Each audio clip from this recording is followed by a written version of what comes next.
Friend class में आपका स्वागत है। मेरा नाम ओंकार। जैसे कि हमने आर्टिकल 14 भी देख लिया, 15 भी देख लिया और 19 भी देख लिया।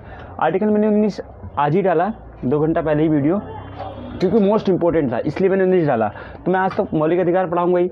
ये नहीं है कि भैया पहले आप 14-15 डाले फिर 19 डाल दिए, सब पढ़ाऊँगा। आर्टिकल 12 से लेकर 35 तक है, पूरा पढ़ाऊँगा।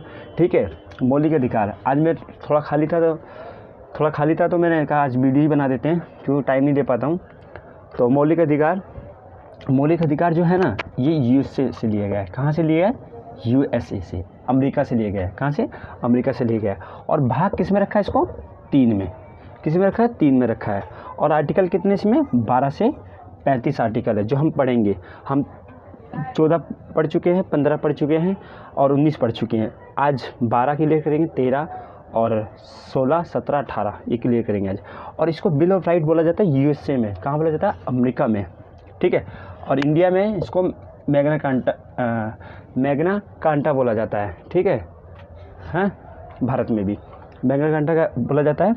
और ये क्या, ये हो गया। ठीक है, यूएसए से लिया गया है। भाग 3 में, पार्ट भाग में इसको 3 में रखा गया है। 12 से 35 article bill of right bill of right कहाँ बोला जाता है? अमेरिका में।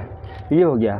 ठीक है, ये 6ठी से लेकर 10वीं तक बच्चे भी देख सकते हैं, और जिसके पास आर्ट्स है वो भी देख सकता है, और जो नॉलेज लेना है उसको वो भी देख सकता है। ऐसी कोई बात नहीं कि वीडियो, ठीक है, वो मौलिक अधिकार है। ये तो साइंस वाला, कॉमर्स वाला भी देख सकता है। उसको पता होना चाहिए कि मेरे मौलिक अधिकार क्या हैं। ठीक है, अनुच्छेद 12 और 13 मैंने नहीं कराया था, तो मैं 12-13 कराता हूँ। अनुच्छेद 12 क्या होता है? ठीक है, 12 अनुच्छेद क्या होता है? राज्य की परिभाषा। ये राज्य की परिभाषा के बारे में बताता है। किसके बारे में बताता है? राज्य की परिभाषा के बारे में। राज्य की परिभाषा है ना। राज्य की परिभाषा क्या? राज्य की परिभाषा का मतलब क्या है? जब आप कहीं जाते हैं ट्यूशन या स्कूल, तो आप अपना परिचय देते हैं ना कि मेरा नाम ये है, मेरे फादर का नाम ये है, मेरी मदर का नाम यही। तो राज्य की परिभाषा बताता है कि कैसे राज्य होंगे। 28 राज्य है ना, कैसे 28 राज्य होंगे। ठीक है, और 28 राज्य हैं, कैसे राज्य में क्या होगा, केंद्र शासित प्रदेश, ये सब इसमें इंक्लूड बताता है। कुछ नहीं, बस राज्य की परिभाषा याद रखो कि राज्य के बारे में बताया जाता है। इसमें सिर्फ राज्य के बारे में इसमें चर्चा की जाती है। अब आर्टिकल 12 हो गया। अब आर्टिकल 13 देखते हैं। कानून की परिभाषा। वो डेफिनेशन ऑफ स्टेट था, वो बता दिया। अब कानून की परिभाषा, डेफिनेशन ऑफ लॉ। ठीक है, क्या होता है डेफिनेशन ऑफ लॉ? कानून की परिभाषा। आर्टिकल 13 में कानून की परिभाषा है। कानून आएगा ना, मन में ही आएगा व्हाट इज कानून। कानून क्या होता है? तो मैं 6 प्रकार के, 5 से लेके 6 प्रकार के कानून आपके बताऊंगा। कैसे कानून? पहला जो कानून बनता है वो तो संसद से बनता है, सबको पता होगा, संसद बनाती है। इसमें इंक्लूड कौन कौन होते हैं बताओ? लोकसभा, एल से एस से लोकसभा। क्योंकि मेरे पास बोर्ड का बहुत कम है ना, इसलिए मैं शॉर्टकट में लिखता हूँ। मैं बता रहा हूँ, बस समझो। मेरी राइटिंग पे या इस पर मत जाओ, सिर्फ समझो। जो नोट्स बनाने की ज़रूरत ही नहीं है, क्योंकि क्लास में ही पूरा मैं क्लियर करवा दूँगा। लोकसभा, राज्यसभा और राष्ट्रपति। ठीक है, पी से दर्शा देता हूँ उसको। ठीक है, राष्ट्रपति, लोकसभा, राज्यसभा, राष्ट्रपति। देखो, कुछ ही ऐसे बिल होते हैं जो लोकसभा में आते हैं, और कुछ ऐसे बिल होते हैं राज्यसभा में भी आ सकते हैं, लोकसभा में भी आ सकते हैं। लोकसभा में आएंगे तो राज्यसभा में जाएगा, राज्यसभा पास करेगा तो प्रेसिडेंट उसको साइन करके कानून बना देगा। पहला तो ये हो गया।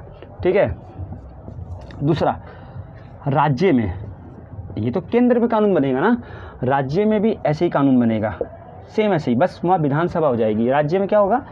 वहाँ राज्य में क्या होगा? राज्य में क्या होगा? विधानसभा होगी। और जिसमें विधान, और कुछ राज्यों में विधान परिषद है। ठीक है, राज्य में क्या होगा? राज्य में विधानसभा, और कुछ राज्यों में क्या होती है?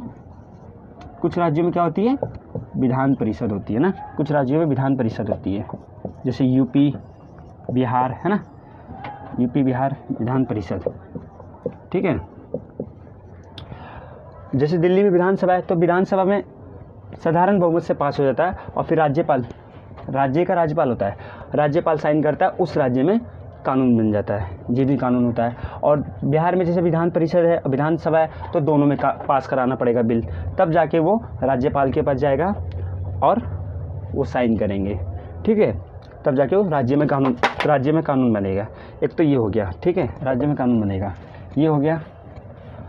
और क्या होगा, और क्या होगा, राज्य में कानून बनेगा, ये हो गया, ये हो गया, ठीक है। और अब क्या होगा बता दिया, संसद बनाएगी, संसद में लोकसभा, राज्यसभा और प्रेसिडेंट करेंगे, ठीक है, और फिर आपका प्रेसिडेंट करेंगे। और फिर आपका राज्य में विधानसभा होती है, विधान परिषद होती है, उसमें गवर्नर होते हैं। लेकिन जो केंद्र शासित प्रदेश होते हैं, जो केंद्र शासित प्रदेश होते हैं ना, उसमें उपराज्यपाल होता है, राज्यपाल नहीं होता है, ठीक है, ठीक है। और राज्यों में गवर्नर होता है, यानी राज्यपाल होता है। अब मान के चलिए सत्र चालू नहीं हो ना लोकसभा चल रही हो, ना ही राज्यसभा चल रही हो, जैसे कोरोना में अभी सत्र नहीं चल रहे हैं, तो उसमें क्या होता है, राष्ट्रपति के पास एक पावर होती है। कौन सी पावर होती है? 123 का इस्तेमाल करके, अनुच्छेद 123 का इस्तेमाल करके, आर्टिकल 123 का इस्तेमाल करके अध्यादेश जारी कर सकता है। क्या कर सकता है? अध्यादेश जारी कर सकता है, वो भी कानून बन जाएगा पूरे केंद्र में। लेकिन जब सत्र चालू होगा ना, जब सत्र चालू होगा लोकसभा राज्यसभा का, तो इसको 6 हफ्ते के अंदर अंदर इसको पास भी कराना पड़ता है, ठीक है, 6 हफ्ते के अंदर अंदर, 6 वीक के अंदर इसको पारित कराना पड़ता है, पास कराना पड़ता है, ठीक है। ये राज्यपाल के पास हो गया पावर, राष्ट्रपति के पास हो गया ये पावर। 213 में, अनुच्छेद 213 में ऐसी सेम राज्यपाल के पास है, राज्यपाल के पास है, ठीक है, राज्यपाल के पास है 213 में सेम राज्यपाल के पास ये है कि अध्यादेश जारी करके वो कोई भी लॉ बना सकता है, सिर्फ उस राज्य में, जिस राज्य में उसने अध्यादेश जारी किया, जिस राज्य का राज्यपाल है, उसी राज्य में वो बना सकता है। ये हो गया, ठीक है, इतना हो गया। और किसी भी राज्य में राज्यपाल 213 का इस्तेमाल करके कानून बना सकता है, ठीक है। वहाँ विधानसभा और विधान परिषद का सत्र बंद हो तो, जैसे, ठीक है, और कोई तत्काल जब पड़ता है ना, तत्काल कानून की जरूरत पड़ती, तब ये अध्यादेश का प्रयोग करते हैं राष्ट्रपति 123 इस्तेमाल करके अनुच्छेद, और राज्यपाल 213, उल्टा है ना, 123 राष्ट्रपति हो गया और 213 राज्यपाल हो गया, ये हो गया। और अब मेन बात जो है 5वीं, वो क्या है? पंडित देखा आपने, पंडित शादी कराता है ना, पंडित हो गया, पादरी हो गए, मौलवी हो गए, सब कराते ना, ठीक है। ये भी एक कानून है, ये सुप्रीम कोर्ट कहता है ये भी एक कानून है। क्यों? क्योंकि वहाँ समाज के सामने वो सारा कार्य होता है, तो ये भी एक कानून है। आज मास्क पहनना अनिवार्य है, क्या है? ये भी कानून है, मास्क पहनना अनिवार्य है ना, ये भी एक कानून है, ठीक है। संस्था बनाती है, वो भी कानून है। अब ये कानून नहीं है कि आपने खाया नहीं तो आप सज़ा हो गई आपको, ऐसा कुछ नहीं है। आपने नहाया नहीं तो आपकी सज़ा होगी, वो अपना पर्सनल मैटर है, इसका और उससे ताल्लुक़ कोई नहीं है, ये है, ठीक है। तो आर्टिकल 13 भी समझ में आ गया होगा, आर्टिकल 14 मैंने समझा ही दिया है, पता होगा। तो और सिंपल सी बात है कि मौलिक अधिकारों का हनन होता है, तो आप सुप्रीम कोर्ट, मैंने बताया है, हर वीडियो में बताया है, सुप्रीम कोर्ट और उच्च न्यायालय में आप जा सकते हैं। अब अनुच्छेद 16 में आते हैं, ठीक है। अब ये बोलेंगे कि भैया 12-13 करा दिया, 14-15 क्या? 14-15 मैंने करा दिया है, ठीक है। अनुच्छेद 16 में आते हैं। 16 में क्या है? लोक नियोजन, पब्लिक के लिए लोक नियोजन का अवसर, ठीक है। लोक नियोजन अवसर, सबको एक समान अवसर मिलेगा, ठीक है, सबको एक समान अवसर मिलेगा। लोक नियोजन अवसर योग्यता के अनुसार पे, ठीक है। यहाँ जाति के अनुसार नहीं मिलेगा कि वो जाटव है तो उसको मिल जाएगा, वो पटेल है तो उसको मिल जाएगा, वो क्या नाम यादव है तो उसको मिल जाएगा, गुप्ता है तो उसको मिल जाएगा, ठीक है, वो शाह है तो उसको मिल जाएगा। नहीं, यहाँ लोक नियोजन का मतलब है कि जब गवर्नमेंट के फॉर्म निकलते हैं तो क्या जाति के धर्म के आधार पे देती है गवर्नमेंट, जो नहीं देती है। जिसकी जो योग्यता होती है वो फॉर्म भरता है और क्वालिफाई करता है, उसकी जॉब लग जाती है, ठीक है, ज्वाइनिंग उसकी हो जाती है। लेकिन इसमें कुछ ऐसा है, कुछ छूट दी गई है। वो किसको दी गई है? यही एससी और एसटी की बात करा जाता है, यही एससी और एसटी की बात की जाती है, ठीक है, एससी और एसटी की बात की जाती है यहीं पर, ठीक है। कुछ छूट दी गई है एससी और एसटी के लिए।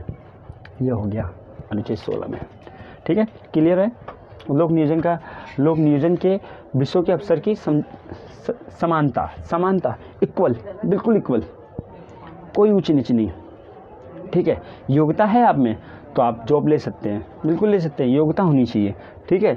लेकिन जाति धर्म के नाम पे नहीं आपको गवर्नमेंट देगी जॉब, ठीक है। और कोई गवर्नमेंट क्या, प्राइवेट जॉब भी आपको योग्यता के अनुसार से मिलेगी, जाति के अनुसार से कभी नहीं मिलती है, ठीक है।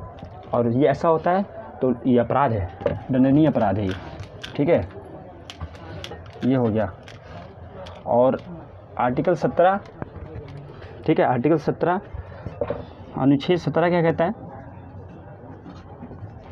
अनुच्छेद 17 क्या कहता है? सभी जानते होंगे, डॉक्टर भीमराव अम्बेडकर जी को, हाँ, बाबा भीमराव अम्बेडकर जी। तो आर्टिकल 17 छुआछूत का अंत करता है, छुआछूत नहीं हो सकता। पहले था ना प्राचीन काल में, वो अब बाबा जी के साथ ही ऐसा हुआ था, तो उन्होंने ये प्रावधान रखा इसके अंदर कि आर्टिकल 17 रखना चाहिए, किसी भी पर्सन को झिझोरा ना जाए अंदर से, कि फील ना करा जाए कि उस जाति का है, उस धर्म का है। छुआछूत का अंत 17 में दिया गया है, ठीक है। ये संविधान में ये आर्टिकल डाला गया कि किसी के मौलिक अधिकारों का हनन ना हो, ठीक है, उसको जाति के बेस पे ना देखा जाए, इसलिए छुआछूत का अंत किया गया 17 में। बस जो समझाने की बात रहेगी वो मैं बिल्कुल समझाऊंगा, ठीक है। ये हो गया। और ये हो गया। आर्टिकल 18 क्या कहता है? अनुच्छेद 18 क्या कहता है? अनुच्छेद 18 क्या कहता है? अनुच्छेद 18 क्या कहता है? उपाधियों का अंत कहता है। क्या कहता है? उपाधियों का अंत, उपाधियों का अंत। अब उपाधि क्या होती है सर? उपाधियों का अंत, ठीक है, अंत, ठीक है, अंत। अब अंत क्या होता है? उपाधियों का अंत क्या होता है कि जैसे राजा महाराजा गिरिराज सिंह, है ना, तो ये सब उपाधियों का अंत हो गया, उपाधियों का अंत नहीं। लेकिन कुछ ऐसे गवर्नमेंट हैं जिनको छूट दिया गया है, कर्नल, जनरल, लेफ्टिनेंट गवर्नर, इनको थोड़ा सा छूट दिया गया है उपाधियों में, ये उपाधियों का अंत। तो ये मैंने बता दिया। इसी में जब मौलिक अधिकार की बात हो रही है तो इसी में मैं कुछ संविधान के बारे में बता देता हूँ। संविधान,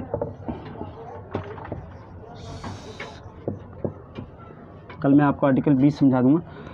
संविधान 2 साल बन के कब तैयार हुआ था ये पता होना चाहिए। बताओ 2 साल 11 महीने और बताओ, ये सिंपल सी चीज़ें याद नहीं रहती हैं लोगों को।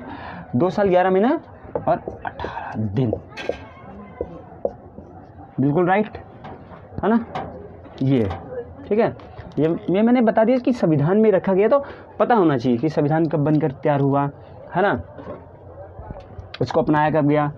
26/11/1946 में लागू कब हुआ? 26 जनवरी 1950 में। ये सब नॉर्मली चीज़ें जीके में आता है और ये पता भी होना चाहिए ये सब चीज़ें, ठीक है। तो मैंने मौलिक अधिकार आपको आर्टिकल 12 से लेकर 19 तक करा दिए, ठीक है। कोई गलती हो तो छोटा भाई समझ के माफ़ कर देना, ठीक है। ये हो गया। और आर्टिकल 20 मैं कल आपको समझाऊंगा। Thank you.